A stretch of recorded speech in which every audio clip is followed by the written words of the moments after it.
ఏం చేసినా నడుస్తుంది అని అనుకోని హద్దు దాటి పార్టీకి నష్టం జరిగే విధంగా ఉండకూడదు.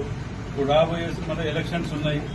ఈ ఎలక్షన్ల సమయంలో, లోకల్ బాడీ ఎలక్షన్ల సమయంలో ఇలాంటి కొన్ని ఏదైనా ఉంటే సమస్య ఉంటే కూర్చొని మాట్లాడుకోవాలి, సబ్జెక్ట్ ఉంటే చెప్పుకోవాలని మొదటికెళ్ళి కూడా దీపక్ దాస్ నటరాజన్ గారు వచ్చినప్పుడు చెప్పడం జరిగింది మీటింగ్లలోనే, మీనాక్షి నటరాజన్ గారు. మరి అది కూడా లేకుండా సీనియర్లు, అనుభవం ఉన్న వ్యక్తులు కూడా మరి నోటికి వచ్చినట్టు ఎక్కడ పట్టి అక్కడ అట్లా మాట్లాడితే పార్టీ చూసుకుంటూ క్షమించండి, అది ఎవరి ఇది కాదు. మరి మేము ఏమైనా చేస్తాం, మాకు నచ్చింది చేస్తాం, మేము నచ్చింది మాట్లాడతాం.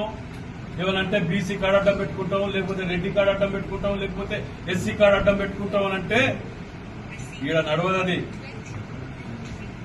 ఈడ కార్డ్స్ పనిచేయది. ఈడ అన్ని కులాల జాతిలో ఉన్నాం. ఈడ అంటే మీరు చేసిన పాపాలన్నీ కులాలు అడ్డం పెట్టుకుంటే పోతాయా? ఆ పద్ధతి మానుకోండి. ఎవరే గాని పార్టీకి లోబడి ఉండాలి, పార్టీకి కట్టుబడి పనిచేయాలి. మీ కష్టం సుఖం ఏదైనా ఉంటే అధిష్టానం ఉంటది, మీద పోయి చెప్పుకోవాలి.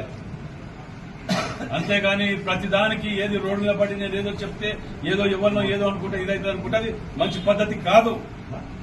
ఓ బాధ్యత గల ఉండి కూడా అలాంటి వ్యవహారాలలో మంచి చెడు ఆలోచించాలని మేము చెప్తున్నాం. పార్టీకి నష్టం జరగదా? ఎస్, బరాబర్ జరుగుతున్నది. ఫస్ట్ ప్రజలు ఏమనుకుంటారు, ఇన్ని కోట్లు ముఖ్యమంత్రి రేవంత్ రెడ్డి గారు తీసుకొచ్చి అక్కడ ప్రెస్ మీట్ పెట్టి 1000 కోట్లు తీసుకొచ్చి ఇస్తే ఇదా మనం చేసుకునేది? మేము అధిష్టానాన్ని కూడా రిక్వెస్ట్ చేస్తున్నాం, మేము ఎక్కువ మోయదలుచుకోలే ఈ పాపాలని, మీరు కూడా ఆలోచన చెయ్యాలి. అధిష్టానాన్ని రిక్వెస్ట్ చేస్తున్నాం మేము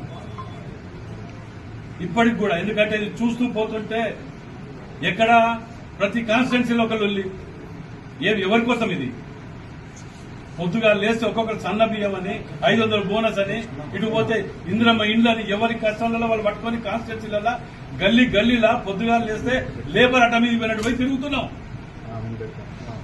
పోలీకి ఒక్కొక్క ఇటుక బిడ్డ పట్టుకుంటా వరంగల్ జిల్లాని కట్టుకుంటూ వస్తుంటే కూలగొట్టుకుంటా పోతుంటే మనది మనం కూలగొట్టుకుంటే దానికి ఎవరేం చేస్తాం?